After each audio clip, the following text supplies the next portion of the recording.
Recibí el correo electrónico a las 3:14 de la tarde del jueves. 3 líneas simples. Necesito verte en mi oficina. Trae tus documentos. Mañana a las 9. Eso fue todo lo que escribió Héctor Valdivia. No hola, no explicación. Después de 31 años, eso fue todo. 31 años. Piénsalo un momento. Yo tenía 23 años cuando entré a Grupo Valdivia Soluciones Industriales. Era 1992. Colomba aún estaba en la universidad. Mi hijo apenas había nacido. Éramos un equipo pequeño en Medellín, 16 personas en una bodega al norte de la ciudad. Héctor era joven también entonces, más ambicioso que arrogante. Mi nombre es Esteban Parra. Pasé casi una década viendo cómo un hombre y una idea se convertían en algo real. Valdivia Soluciones se especializaba en sistemas de automatización industrial para plantas manufactureras. Yo era el responsable de instalación y mantenimiento. Empecé como técnico, pero tenía algo más importante. Observaba. Miraba cómo Héctor vendía, cómo hablaba con los clientes, cómo prometía cosas que luego yo tenía que hacer realidad. Y aprendí. Para el año 2005, Valdivia Soluciones empleaba a 70 personas. Yo era jefe de operaciones. Héctor y yo, junto con 2 socios más, habíamos convertido esa bodega en una compañía con oficinas en 4 ciudades: Bogotá, Cali, Barranquilla y Medellín. Teníamos clientes en casi toda América Latina, empresas grandes, textileras, productores de alimentos, contratos que duraban años. Alrededor del 2010 es cuando Héctor empezó a cambiar. No de la noche a la mañana, fue lento, gradual. Un día, en una reunión, le pregunté si podía hablar de una idea que llevaba meses pensando: monitoreo predictivo. Yo había notado que nuestros clientes principales pagaban fortunas en mantenimiento preventivo, pero gran parte era inútil. Hacían servicios cada 3 meses aunque la máquina estuviera funcionando perfectamente. Era desperdicio.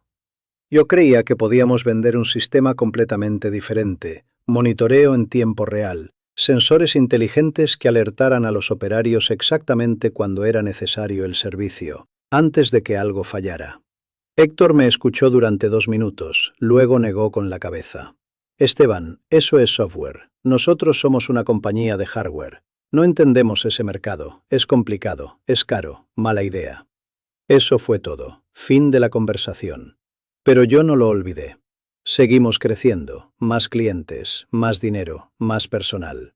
Héctor contrató a un gerente general que era amiguete suyo. Este tipo, Roberto, llegó con nuevas ideas. Algunas eran útiles, otras eran desastre, pero Héctor le daba dinero para todo lo que pedía. Yo, mientras tanto, hacía mi trabajo. Supervisaba 200 técnicos distribuidos en 4 oficinas. Solucionaba problemas que nadie más podía resolver. Los clientes me llamaban directamente cuando algo salía mal. Entonces, alrededor de 2018, Héctor decidió vender parte de la compañía a un fondo de inversión. No a todos los socios, solo a él le ofrecieron dinero. Los otros socios se molestaron, hubo conflicto, pero Héctor controló más acciones que nadie, así que hizo lo que quiso. Después de la venta, nos reorganizó. Roberto pasó a ser su mano derecha. Yo seguía siendo el tipo que resolvía problemas, pero empecé a notar que me dejaban fuera de las reuniones de estrategia. Reuniones que antes me pedían que asistiera. El cambio era sutil, una invitación que no llegaba, una decisión que se tomaba sin consultarme. Un cliente importante al que le asignaban un nuevo representante sin avisar. Pequeñas cosas, pero todas señalaban la misma dirección. Para 2022, Héctor era un hombre diferente al que había conocido. O quizás siempre fue así y yo no lo había visto. Viajaba constantemente, volaba a Miami, a Nueva York, hablaba de ambiciones globales y escala. La compañía ya facturaba $35 millones al año, pero Héctor quería que fuera más grande aún. Yo tenía 52 años. Llevar 31 en el mismo lugar te da una sensación extraña. Estabilidad, pero también una falta de dinamismo. Un estancamiento que no reconocías hasta que era muy tarde.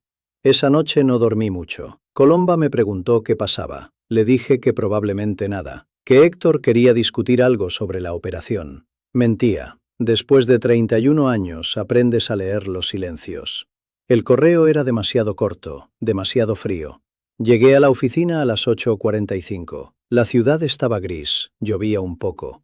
El piso 32 donde Héctor tenía su despacho. Roberto estaba ahí adentro, en un rincón, siempre en un rincón. Nunca sentado, nunca completamente parte de la conversación, observando. Héctor me hizo sentar. Él se quedó de pie. Eso fue deliberado. Quería altura sobre mí. Esteban, gracias por venir. Esto es difícil. Comenzó así. La compañía está evolucionando. Nos enfocamos ahora en los mercados globales, expansión, nuevas tecnologías, un perfil diferente. Tu rol aquí ya no necesitamos ese rol. La operación está automatizada. Tenemos nuevos sistemas. Tu puesto se vuelve redundante. Yo simplemente lo miré. 31 años. 200 técnicos bajo mi supervisión. Clientes que llamaban pidiendo específicamente que yo viniera a resolver sus problemas. Redundante. ¿Qué significa eso exactamente?, pregunté. Significa que tienes que irte. Nos encantaría hacerlo de manera ordenada. Tienes un paquete de liquidación, 8 meses de salario, seguro de salud durante 6 meses, referencias. Esto es mejor de lo que muchas compañías ofrecen en estas circunstancias. 8 meses. 31 años de trabajo. 8 meses. ¿Hay algo más?, pregunté. No sé por qué lo hice, supongo que buscaba algo, una explicación, un reconocimiento. No, eso es todo. Tu oficina está sellada, tu computadora será limpiada de datos, la acompañaremos hacia afuera. Roberto se encargará de transferir tus responsabilidades. Yo me levanté. Tengo el hábito de mantener la cabeza fría bajo presión. Es útil cuando trabajas con máquinas complicadas. También es útil cuando alguien te acaba de destruir 31 años en 3 minutos. Hay una cosa, continué. Hace años te hablé sobre un proyecto, un sistema de monitoreo predictivo, algo que podría cambiar nuestra industria. Rechazaste la idea. Héctor sonrió, una sonrisa falsa, el tipo de sonrisa que usan los hombres cuando creen que se conocen a ti mejor que lo que tú te conoces a ti mismo. Esteban, nunca vas a ser un innovador. Eres un soldado, un buen soldado, pero un soldado al fin. La innovación requiere un cierto tipo de persona, una ambición diferente, una capacidad intelectual de otro nivel. Se recostó en su silla. Puro teatro. Todos tus años aquí construiste infraestructura, sistemas, operaciones. Son cosas que importan, pero no son lo que hace billonarios a los hombres. Yo construí una visión. Tú construiste máquinas para servir esa visión. Eso es todo. Luego agregó. Buena suerte con lo que hagas próximamente. Sinceramente. Caminé hacia la puerta. No dije nada más. No había nada que decir. La puerta se cerró detrás de mí. Definitivo. Sin apelación. En el ascensor vi mi reflejo en el espejo cromado. Un hombre de 52 años. Pelo gris comenzando a tomar cuenta. Cara cansada. Alguien que había pasado 31 años construyendo la visión de otro hombre. Colomba estaba esperándome afuera. Habíamos estado casados 32 años. Ella sabía. Se quedó mirándome. Nos sentamos en el auto, no en movimiento, solo sentados en el parqueadero debajo de la compañía, donde había pasado 31 de mis mejores años. ¿Qué pasó?, preguntó Colomba. Sus ojos estaban llenos de preocupación, pero también de algo más, de fortaleza. Se terminó, respondí. Nos terminamos. Ella no dijo nada, simplemente me tomó la mano. Eso fue mejor que cualquier palabra. Esa noche en casa revisé los números. Teníamos ahorros. No éramos ricos, pero tampoco estábamos en la calle. La casa estaba pagada. Mi hijo Andrés estaba terminando la universidad. Mi hija Mariana trabajaba en una agencia de publicidad en Bogotá. Colomba trabajaba como diseñadora gráfica independiente. Dormiríamos. Tendríamos techo, comida, lo básico. Pero lo que me mantenía despierto no era el miedo a la pobreza. Era la certeza de que Héctor estaba equivocado.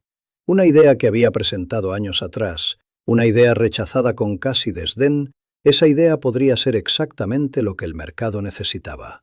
Esa idea podría funcionar. Esa idea podría cambiar las cosas. La semana siguiente la dediqué a procesar, a entender que una gran parte de mi identidad había sido cortada. 31 años son una vida entera. Pero ese viernes, cuando la realidad se asentó, tomé una decisión. Una decisión que había estado en el fondo de mi mente durante años, pero que nunca había tenido el coraje de tomar mientras estaba en Valdivia. Soluciones.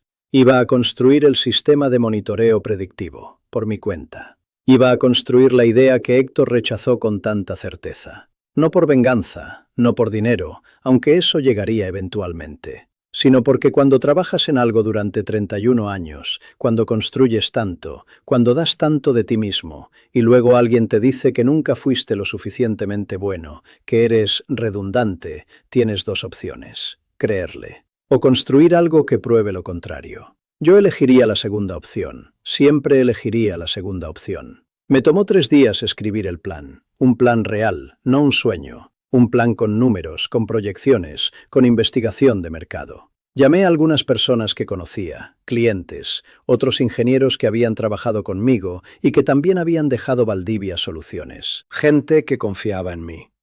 La respuesta que recibí fue: sí, eso es exactamente lo que necesitamos. ¿Por cuándo? Esa pregunta, esa simple pregunta de alguien que no era mi jefe, me recordó por qué había amado este trabajo durante 3 décadas. No era la compañía, no era Héctor, era el hecho de que el trabajo importaba, que lo que hacías podía ahorrarle dinero a alguien, podía hacer su vida más fácil, podía resolver un problema real. En ese momento, a los 52 años, sin empleo, sin seguridad, sin el futuro que creía que tenía asegurado, descubrí que todavía tenía eso. Todavía tenía la capacidad de ver un problema y pensar en cómo resolverlo. Eso era suficiente. Por ahora, eso era suficiente. Llevaba 42 días sin salario cuando alquilé una oficina pequeña en el sector financiero de Medellín. Una habitación de 12 por 8 metros, con una vista terrible hacia un muro de concreto, pero con buena conexión a Internet y suficiente espacio para 2 escritorios. Pagaba 2 millones de pesos mensuales. En ese momento sentía como si estuviera pagando por una mansión en Suiza. Esos 42 días fueron extraños. Pasé las primeras 2 semanas en una especie de shock silencioso. Colomba intentaba hacerme hablar. Me preguntaba si estaba bien. Yo simplemente asentía. Sí, estaba bien. Claro que estaba bien. Acababa de perder 31 años de empleo, pero estaba bien. Luego, una mañana, desperté a las 4:30. Eso era extraño para mí. Normalmente dormía hasta las 6, pero esa mañana estaba despierto. Colomba dormía a mi lado. Podía escucharla respirar. La casa estaba completamente silenciosa. Era la primera vez en 31 años que no tenía que estar en una oficina. La primera vez que no tenía que responder a mensajes. La primera vez que no tenía que resolver el problema de alguien más.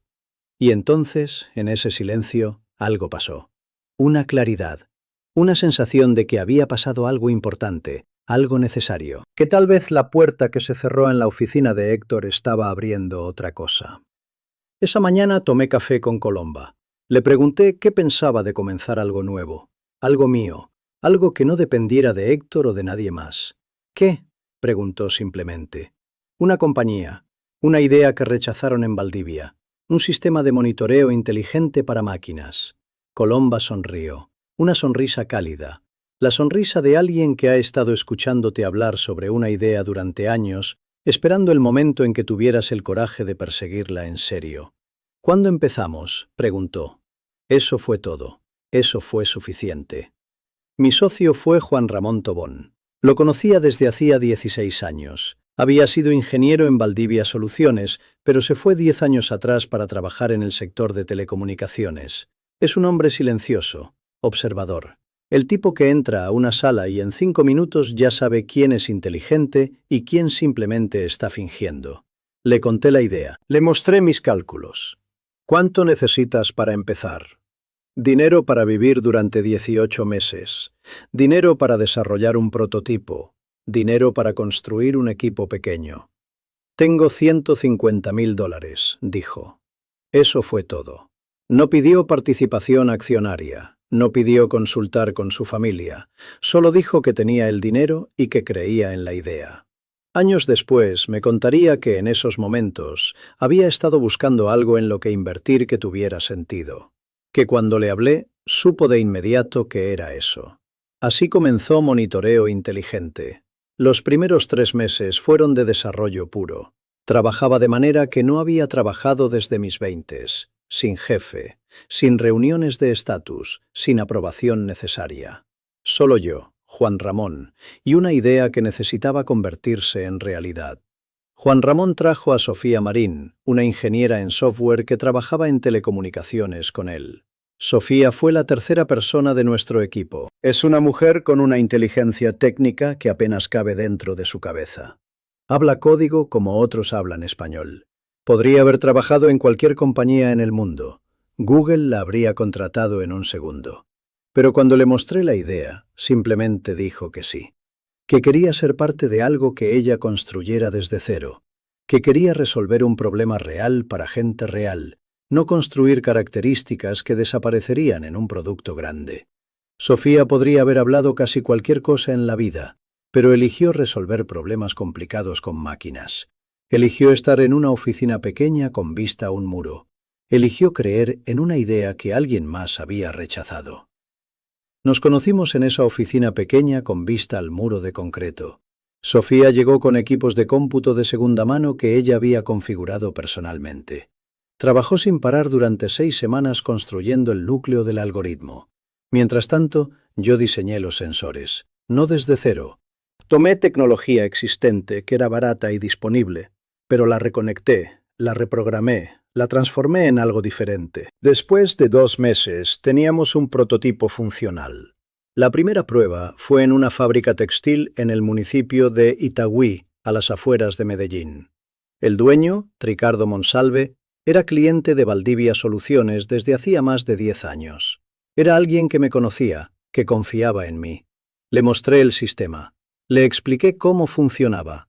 Le dije que quería instalarlo en 3 de sus líneas de producción sin costo durante 2 meses. Que si funcionaba, quería que me pagara una suscripción mensual. Que si no funcionaba, lo desinstalaría y seguiríamos siendo amigos. Ricardo se rió. Esteban, acabas de salir de Valdivia. ¿Ahora estás intentando revolucionar la industria? Pero dijo que sí, porque conocía mi trabajo, porque durante 11 años lo había visto resolver problemas que otros ingenieros no podían resolver. Instalamos el sistema un lunes. Sofía lo monitoreó desde nuestra oficina. Yo estuve en la fábrica los primeros 3 días simplemente asegurándome de que todo funcionara como debía. Pasó algo extraño la segunda semana. El sistema envió una alerta. Una de las máquinas de tejeduría estaba mostrando signos de desgaste acelerado en un componente específico. El sistema predijo que fallaría en aproximadamente 4 días. Le mostré el reporte a Ricardo. Él se encogió de hombros. La máquina está trabajando bien, posiblemente sea un falso positivo. Decidimos esperar. Exactamente 3 días y 19 horas después, esa máquina se paró. Un componente crítico falló. Si hubiera fallado durante una producción importante, les hubiera costado cerca de $30.000 en tiempo de inactividad y reparación. Ricardo me llamó personalmente. Esteban, instala ese sistema en todas mis líneas, ahora. Ese fue el primer pago. 120.000 pesos mensuales. No era mucho, pero era un cliente. Era prueba de concepto. Era validación de que la idea funcionaba. Pero también fue el momento en el que entendí que estábamos en un juego diferente. En Valdivia vendíamos soluciones grandes, proyectos que duraban meses. En monitoreo inteligente, cada cliente era una batalla. Cada mes tenían la opción de cancelar. Cada mes teníamos que probar nuestro valor. Fue agotador. Fue también exactamente lo que necesitaba. Para el mes 5 teníamos 3 clientes. Para el mes 8, 10. El dinero de Juan Ramón se estaba terminando más rápido de lo que habíamos planeado. Invertimos en código, invertimos en sensores mejor diseñados, invertimos en marketing, aunque ese término es muy generoso para lo que hacíamos. Fue en el mes 9 cuando casi quiebra la compañía. Teníamos 14 clientes, ingresos mensuales de aproximadamente 800.000 pesos. Pero nuestros gastos eran de 690.000. Márgenes de ganancia de 10%. Eso no es un negocio.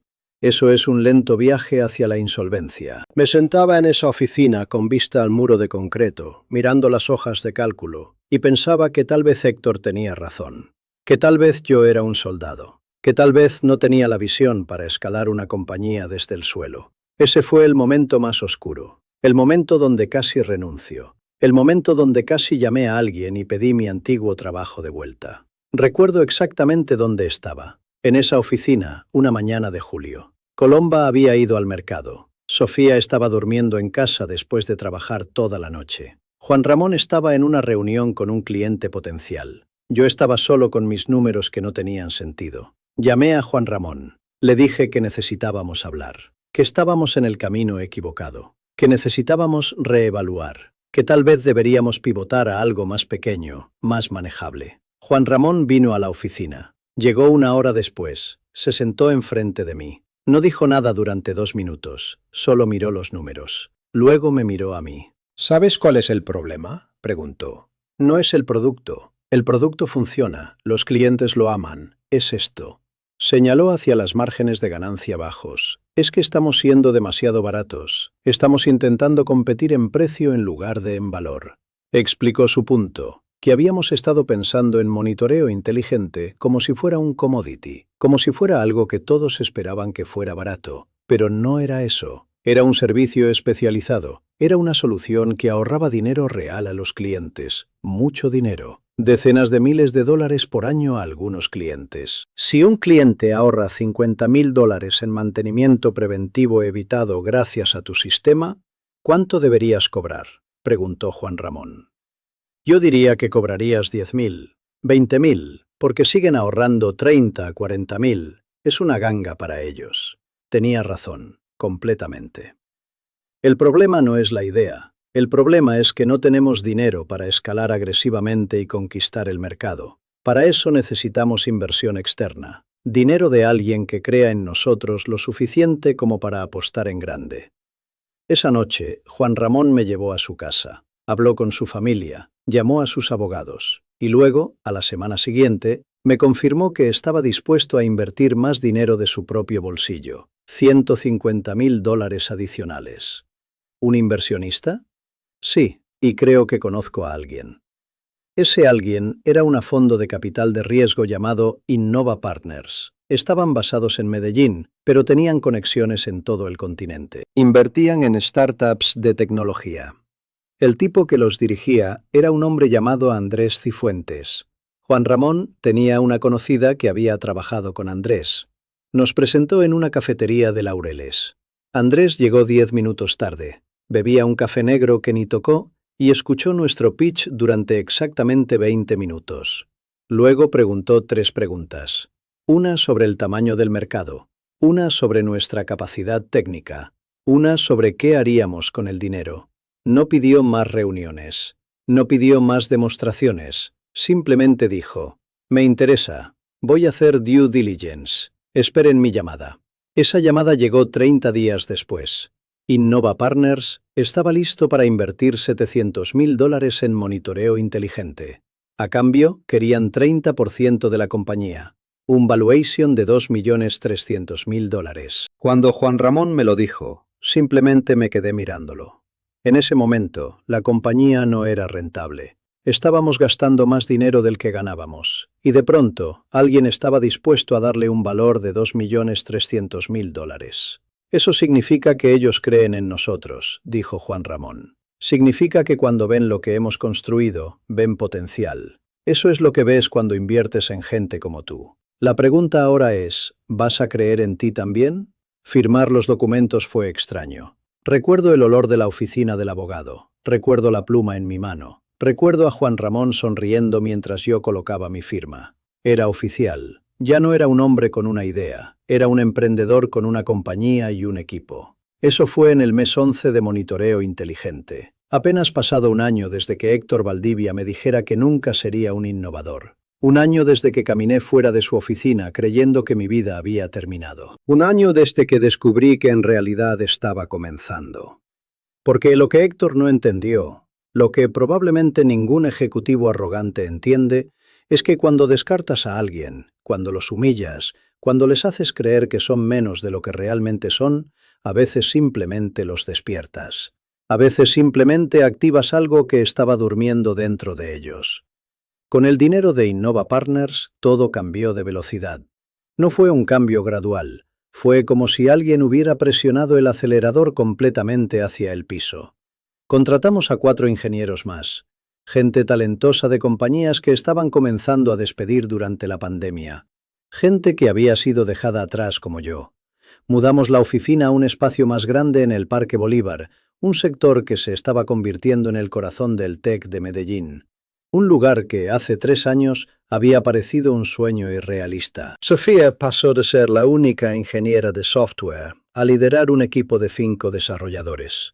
Entrenó a cada uno, construyó procesos, creó sistemas. Se convirtió en una líder. El código se volvió más robusto. Los sensores se volvieron más precisos. Los algoritmos comenzaron a aprender de datos acumulados de cientos de máquinas. Y los clientes comenzaron a llegar. No de 10 en 10, de 20 en 20, de 100 en 100. Para el final del año número 1 con inversión, teníamos 80 clientes distribuidos en Colombia, Ecuador y Perú. Nuestros ingresos mensuales eran de aproximadamente $100.000. Todavía no éramos rentables a nivel neto, pero los números se estaban moviendo en la dirección correcta. Teníamos momentum, teníamos un equipo, teníamos la validación de que un fondo profesional creía lo suficiente en nosotros como para arriesgar dinero real. Recuerdo estar en una reunión con Andrés Cifuentes durante ese tiempo. Revisábamos el crecimiento, el equipo, las proyecciones. ¿Sabes cuál es la diferencia entre tú y 99% de los emprendedores?, preguntó Andrés. ¿Cuál?, respondí. Que 99% de los emprendedores hubiera renunciado hace 8 meses. Cuando los números no funcionaban, cuando parecía imposible, cuando cualquier persona racional habría dicho que era tiempo de entregarse. Pero tú no. Simplemente seguiste. No estoy seguro de si eso era verdad o solo algo que decía para motivarme. Pero en ese momento sentí algo diferente. Sentí que el hecho de que me hubiera despedido de Valdivia Soluciones, el hecho de que no tuviera red de seguridad, el hecho de que todo estuviera en juego, en realidad era mi ventaja. Porque cuando todo está en juego, cuando realmente tienes que funcionar o morir, es difícil rendirse. En el año número 2, algo hizo clic. No fue un evento específico, fue una acumulación. Clientes que referían a otros clientes. Plantas que veían que el sistema reducía costos de mantenimiento entre 40 y 60%. Historias de máquinas que se salvaban de fallos costosos. Historias reales de dinero ahorrado. Dinero que realmente importaba. Hubo un cliente textil en Cali que nos dijo que gracias a nuestro sistema había reducido paradas no programadas en 30%. 30%. Para una operación del tamaño de la suya, eso representaba más de $100.000 mensuales en ahorro. Habíamos cobrado $16.000 al mes. Ellos estaban ahorrando $100.000. La ecuación era obvia. Y entonces, una cosa cambió. Clientes comenzaron a llamarnos, no nosotros a ellos. Clientes potenciales que habían escuchado de nosotros, referidos, reputación que se esparcía a través de la industria de una manera que no podía comprarse. Contratamos a un gerente de ventas, un hombre llamado Carlos, que había estado en Valdivia Soluciones trabajando junto a mí durante años. Era alguien que entendía la industria, que conocía a gente, que podía hablar su idioma. Cuando le ofrecí el puesto, sin dudarlo dijo que sí, que había estado esperando una oportunidad como esa, que estaba cansado de estar en una compañía grande donde su trabajo era irrelevante. Con Carlos, la venta dejó de ser anecdótica, comenzó a ser sistemática, procesos, seguimiento, relaciones que se construyeron de manera profesional. Para la mitad del año 2, teníamos 200 clientes, para el final, 350. Ingresos mensuales, $500.000. Rentabilidad operacional comenzando a emerger. Números que no solo decían que funcionaba, sino que funcionaba en grande. En ese momento, Andrés Cifuentes de Innova Partners me invitó a la oficina. Quería hablar conmigo en persona.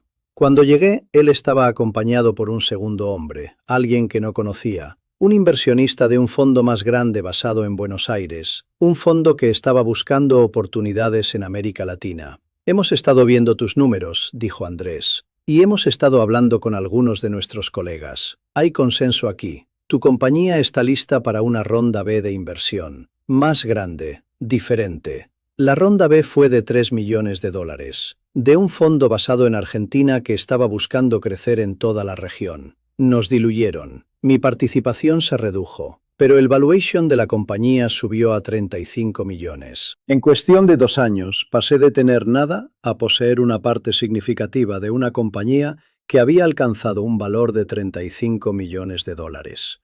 Los números en el papel. No era dinero en efectivo, no era riqueza tangible, pero era poder, era validación. Era un testamento de que la idea que Héctor rechazó con tanta certidumbre era exactamente lo que el mercado necesitaba. Para el final del año 3, nuestros ingresos mensuales eran poco más de $1 millón cada mes. Cada mes. Dinero predecible entrando, dinero que pagaba salarios, dinero que financiaba investigación y desarrollo, dinero que permitía que contratáramos a gente talentosa. Toda la compañía, incluida mi participación, valía aproximadamente 2.5 millones de dólares. La misma cifra que había mencionado al comienzo, 2.5. Ese número que parecía imposible cuando comenzamos, que parecía ridículo cuando estábamos gastando más dinero del que ganábamos, que parecía un sueño cuando estábamos en esa oficina pequeña con vista a un muro. Lo había alcanzado, o mejor dicho, lo había superado. Recuerdo exactamente dónde estaba cuando lo entendí, en una reunión con Andrés en la oficina de Innova. Una oficina agradable, ventanas grandes, vistas de la ciudad. Nos sentamos alrededor de una mesa de madera cara. Revisábamos métricas, crecimiento, proyecciones, tasas de retención de clientes, costo de adquisición de clientes, el lenguaje del negocio moderno. Esteban, tu compañía ha alcanzado 2.5 millones en valuation en el mercado. No es una valuación teórica, no es un número de calculadora de Google. Es lo que inversionistas reales están dispuestos a pagar. Eso no es solo éxito, eso es un hito que muy pocas compañías latinoamericanas de tecnología alcanzan en su año 3 de operación. Sonrió, una sonrisa genuina, no la sonrisa que sonreía cuando estaba tratando de venderme algo. Una sonrisa real, de alguien que había visto funcionar mi idea. Y lo hizo mientras la compañía anterior de la que saliste, la que te despidió, sigue siendo prácticamente lo mismo que era hace 3 años. Siguen con el mismo modelo de negocio, siguen con los mismos ingresos, siguen sin innovación, siguen siendo lo que siempre fueron. No era una alusión accidental. Andrés sabía exactamente la historia, sabía que había sido despedido. Sabía que la idea había sido rechazada por Héctor Valdivia. Sabía que todo esto fue impulsado por la voluntad de probar que podía hacerlo. Que no soy alguien que necesita ser validado por un ejecutivo arrogante en un escritorio grande. Que soy alguien que puede construir cosas, que puede innovar, que puede cambiar industrias. En ese momento, en esa oficina con vistas a Medellín, entendí completamente lo que había sucedido durante los 3 años anteriores. No era una venganza, eso habría sido pequeño, eso habría sido infantil. Era validación, era prueba tangible de que mi visión era correcta, de que el mercado lo necesitaba, de que el mundo quería lo que estábamos construyendo. 2 semanas después de que Andrés me dijera eso, llegó un correo electrónico. El remitente era Héctor Valdivia. El asunto decía simplemente, leí sobre tu compañía. Lo abrí. Leí el contenido una sola vez, luego no volví a abrirlo. Esto es lo que decía. Esteban, he estado siguiendo los movimientos de monitoreo inteligente en la prensa de tecnología. Felicidades por los éxitos que has tenido. Parece que tu idea tenía más mérito del que pensé en su momento. He estado reflexionando mucho sobre cómo Valdivia Soluciones podría asociarse con tu compañía. Creo que hay sinergia clara. Tu tecnología podría ser el complemento perfecto para nuestras soluciones de automatización existentes. ¿Estarías abierto a una reunión para discutir una posible adquisición? Creo que el momento es correcto. Un saludo, Héctor.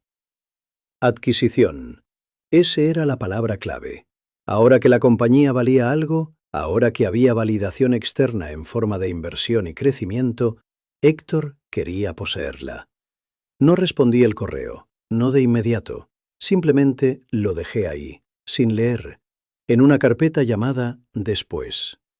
Pasó una semana. Héctor envió otro correo. ¿Recibiste mi mensaje anterior? Me encantaría hablar contigo. Mi teléfono es el mismo. No lo llamé. Pasó otro mes. Llegó otro correo, más urgente.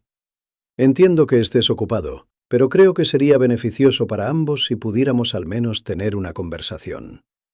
Dejé esos correos sin responder durante meses. Simplemente los ignoré, porque no necesitaba responder. Mi compañía estaba creciendo. Nuestros clientes estaban satisfechos. Nuestros números estaban mejorando. El mercado estaba validando nuestra idea de una manera que ningún correo de Héctor podía negar. Eventualmente, después de varios correos, decidí responder. Pero no a Héctor.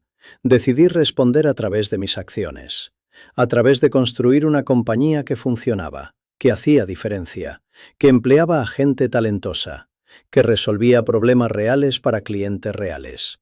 Pero también, una noche, escribí una respuesta. No la envié, simplemente la escribí, para mí mismo, para procesar lo que estaba sucediendo. Héctor, gracias por tu interés en monitoreo inteligente. En este momento, nuestra compañía está en una trayectoria de crecimiento independiente que está dando excelentes resultados. No estamos buscando ser adquiridos. Además, cuando me dijiste que nunca sería un innovador, cuando rechazaste la idea de monitoreo predictivo, cuando decidiste que mis 31 años de trabajo ya no tenían valor, creaste una situación que no puede simplemente ser reversada con un correo amable. Tienes una compañía exitosa. Yo tengo la mía. Sugiero que ambos sigamos nuestros caminos. Un saludo, Esteban. No envié el correo. No era un correo que necesitara ser enviado. La realidad de que mi compañía estuviera valuada en 2.5 millones y creciendo exponencialmente, mientras que Valdivia Soluciones seguía siendo exactamente lo que había sido hace 3 años, era respuesta suficiente. Simplemente eliminé el correo, y el de Héctor, y los que vinieron después. Lo interesante es que el rechazo nunca fue personal. No se trataba de Héctor, se trataba de descubrir que después de 31 años siendo alguien dependiente, siendo alguien que ejecutaba la visión de otro, yo en realidad era alguien más autosuficiente de lo que imaginaba. Que dentro de mí había un constructor, un visionario, un líder. Cuando trabajaba para Héctor, su sombra era grande. Esto es lo que sucede cuando trabajas para alguien durante 31 años. Especialmente alguien como Héctor, que es carismático y confiado. Su visión se convierte en tu visión. Su éxito se convierte en tu éxito. Su escala se convierte en tu punto de referencia. Pero cuando te ves obligado a estar solo, cuando esa sombra desaparece, cuando tienes que confiar solo en ti mismo, descubres quién eres realmente. Y quién soy yo, resultó, es alguien que puede construir compañías, que puede inspirar a gente talentosa, que puede ver problemas y creer que puedo resolverlos, que puede fracasar y levantarme de nuevo. Héctor probablemente tenía razón sobre algo. Yo no soy un innovador visionario en el sentido que él entiende. No tengo la capacidad de soñar futuros abstractos. No puedo ver tendencias globales y entonces construir compañías alrededor de ellas. Eso no es lo mío. Yo soy un constructor, un solucionador de problemas. Un hombre que ve algo específico que está roto y quiere arreglarlo. Vi un problema en la industria de mantenimiento industrial. Vi plantas desperdiciando millones en mantenimiento preventivo innecesario. Vi máquinas fallando cuando nadie las veía venir. Vi oportunidad en eso. Los sectores del mundo ven posibilidades, ven mercados, ven tendencias, ven el futuro como una pintura grande que pueden estar en medio de crear. Son genios de cierta manera. Pero eso también es su limitación. No pueden ejecutar, no pueden construir, no pueden bajar al nivel de detalle necesario para hacer que las cosas realmente funcionen. Los Estebanes vemos problemas que necesitan ser resueltos, problemas específicos, concretos, medibles. Y luego nos dedicamos a resolverlos, completamente, con atención al detalle, con obsesión, con la disposición a trabajar sin dormir hasta que funcione. Lo que él no entendió, y lo que yo tardé 31 años trabajando para él en descubrir, es que los solucionadores de problemas son igualmente valiosos, a veces incluso más. La historia de los negocios está llena de visionarios que no pudieron escalar porque no tenían constructores. Está llena de ideas brillantes que nunca vieron la luz porque la persona que las tuvo no tenía la paciencia para construirlas. Está llena de ejecutivos carismáticos cuyas compañías fracasaron porque no podían ir al nivel de detalle necesario para que las cosas realmente funcionaran. Lo que la mayoría de la gente no entiende es que necesitas ambas cosas. Necesitas el visionario que ve el futuro, pero también necesitas el constructor que puede bajarse al barro y hacer que funcione. El que dice no solo esto es posible, sino esto es como lo haces, paso a paso, día a día. Valdivia Soluciones estaba atrapada en un modelo de negocio que Héctor había creado. Él era genio en vender, pero no podía innovar más allá de ese modelo, porque la innovación requiere capacidad de escuchar gente como yo. Gente que ve el futuro no como visión abstracta, sino como problema específico que debe resolverse. Cuando rechazó la idea de monitoreo predictivo, no solo rechazó una oportunidad, rechazó el tipo de inteligencia que pudo haberle permitido evolucionar. Monitoreo inteligente creció porque estaba construida sobre un entendimiento profundo, casi íntimo, de los problemas de la industria. Porque Sofía, Juan Ramón, Carlos y yo entendíamos exactamente lo que estábamos resolviendo. No era una visión bonita en una presentación de PowerPoint que entregabas a inversores. No era un concepto abstracto que parecía bueno, pero que no resolvía nada en el mundo real. Era un problema específico, concreto, medible. Un problema que costaba millones a los fabricantes latinoamericanos cada año. Decenas de millones. Dinero que desaparecía en mantenimiento preventivo innecesario. Dinero que se perdía en paradas no planificadas cuando las máquinas fallaban sin aviso.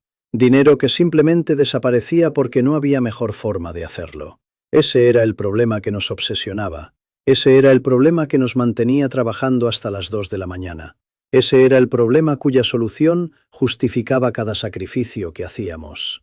Cuando la compañía alcanzó 2.5 millones en valuation, estaba validando que ese análisis fue correcto, que el problema era real, que la solución era necesaria. Hace un mes, en una reunión con los inversores, surgió la posibilidad de una ronda C, una ronda grande, dinero de un fondo en Silicon Valley que estaba mirando a América Latina como la próxima frontera para inversión en tecnología. Querían entrar en monitoreo inteligente.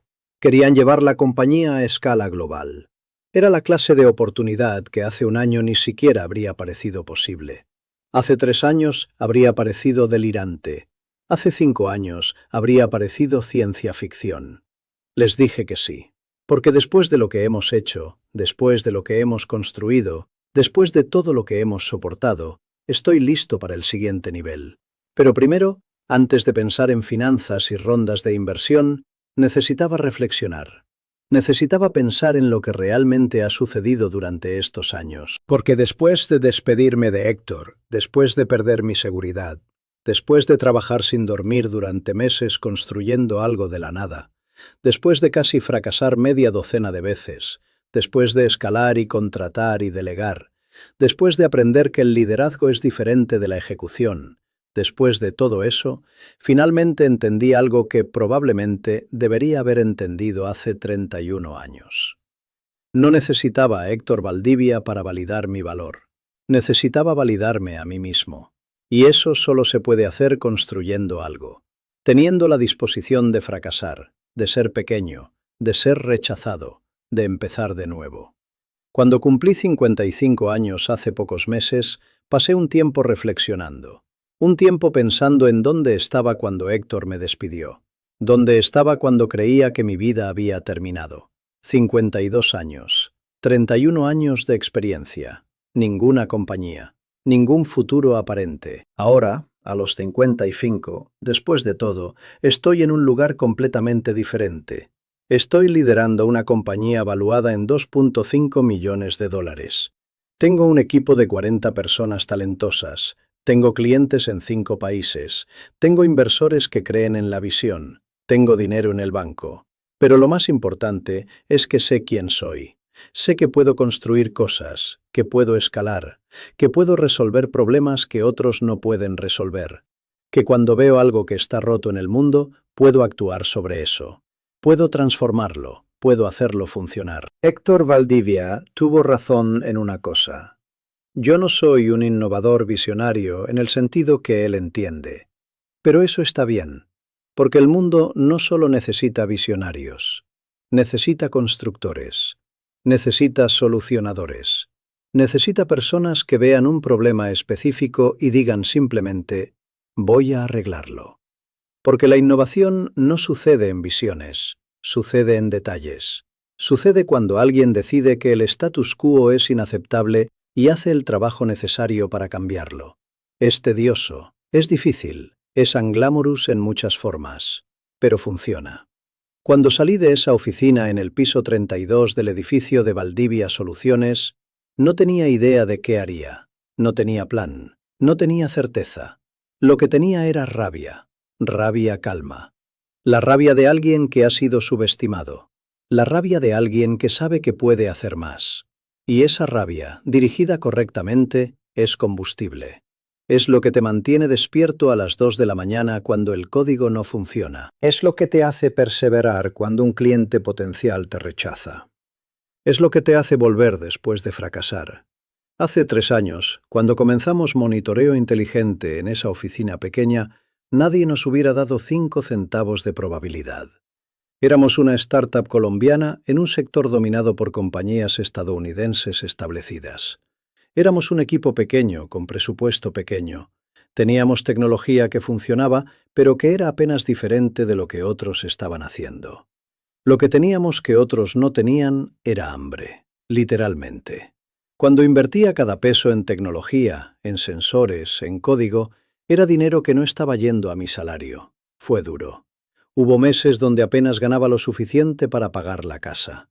Meses donde me preguntaba si había cometido el error más grande de mi vida al dejar la seguridad de Valdivia Soluciones. Pero perseveré. Porque cuando las cosas se pusieron difíciles, no podía ir a la oficina del jefe y decirle que quería renunciar. No había oficina del jefe, solo había yo, y la idea, y mi disposición a que funcionara.